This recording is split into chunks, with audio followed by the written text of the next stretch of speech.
بسم الله الرحمن الرحیم. د جنور خیریه بنسټ مینوالو د مهال مګ یو ورور تاسو ته درخیو او تاسو ته در معرفي کوو چې ډیر زپیدلی ټکیدلی دی او نور به خپل ټول د مشکل د خپل د ژوند تاسو ته به دی وړاندیز کوي او نور دغه ورور مګ لازم وګڼه چې دغه مستحق دی څومره چې کولی شي چې دې سره تاسو کومک وکړي. الله به دنیا او آخرت ستاسو ښایسته کړي. ښه برادرم وعلیکم ورحمت الله وبرکاته. می قصه زمین زندگی تا کو مشکلات که دست و پای 5-6 ماه میشه که از این موتر رفتیدم اینجا چی مایده ایجا سوجی خب دست ما مایده خب 5-6 ماه میشه بچه که که ما ریزه کلش او دیگه کلش سره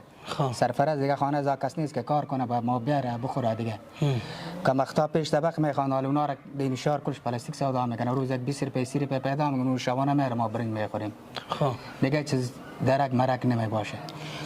از روزی که بر تو حادثه پیدا شده سوگار شدی و سی جی پای تو شکسته است چی احساس میکنی از زندگی؟ چقدر خفگان داری و چقدر خوشحال هستی؟ بس یقدر دیگه چوری سر مغزام پریشانی مغزای ما دیگه چورکار ایله کده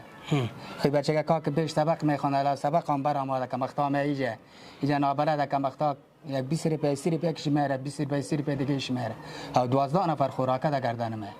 او دیگه چیزی نیست که ما کس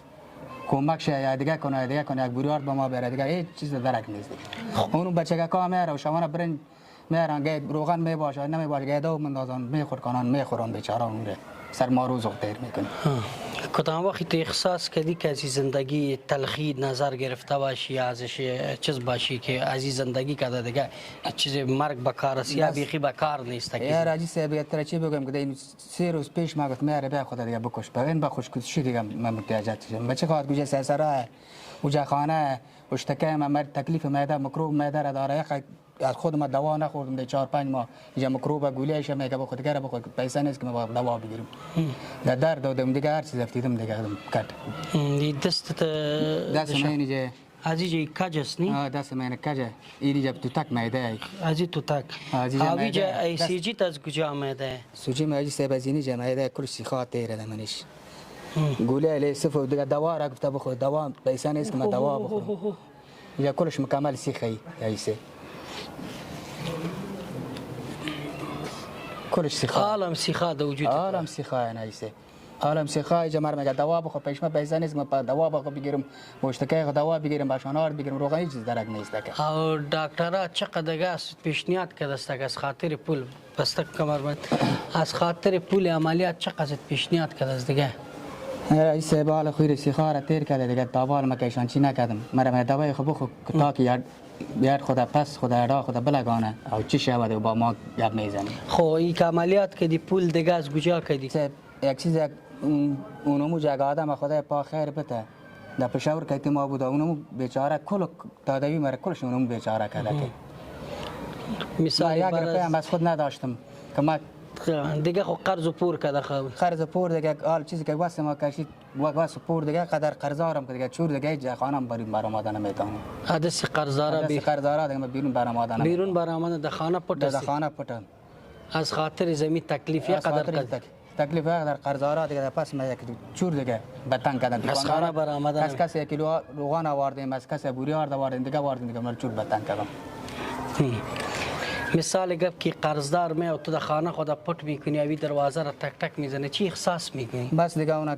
الا را یاد میکنه اون شیشتم دیگه اون دروازه رو تک تک میگم بگو بچه‌م بیادر بگو دکتر رفته اسپیتال رفته دیگه رفته مقصد بهانه کنی بچه‌م که خود پټ میکنی خود پټ میکنی دی وقتی که خود پټ میکنی یا بچی ته میگی یا سیاسرا که چیشته می باشه چی احساس میکنی که چرا ای تو شدم؟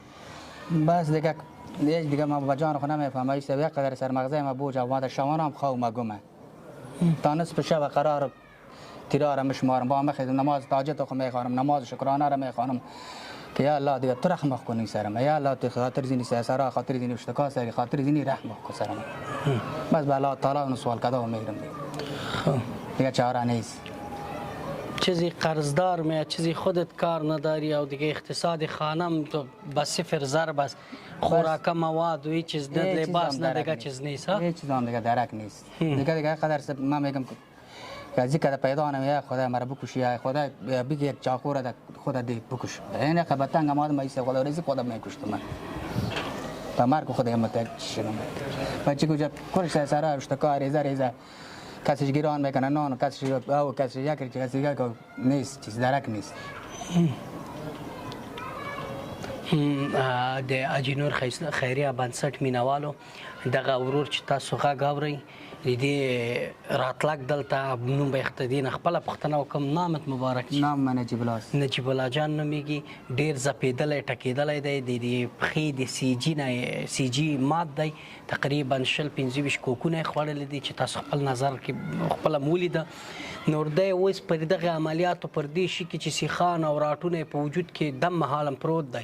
دومره قرضدار شوی دی چې خپل د کور وتای نشي چې پوروړي د کور مخته راځي پورتي غواړي نور دی په کور کې پټيږي یو شی بل شی بانه کوي نور د سی احساس په پزړه کې مګرځي چې د خپل دی الله نه مرګ غواړم چې ځان په چاړو وم چې دومره ولی خجالت جو زه تیراوم که دنیا او آخرت هم ښایسته کوي نور دغه ایجای دی تاسو ته اجینور خیریه بنسټ هغه کورنۍ در معرفي کوي چې مستحقینې مننه ورور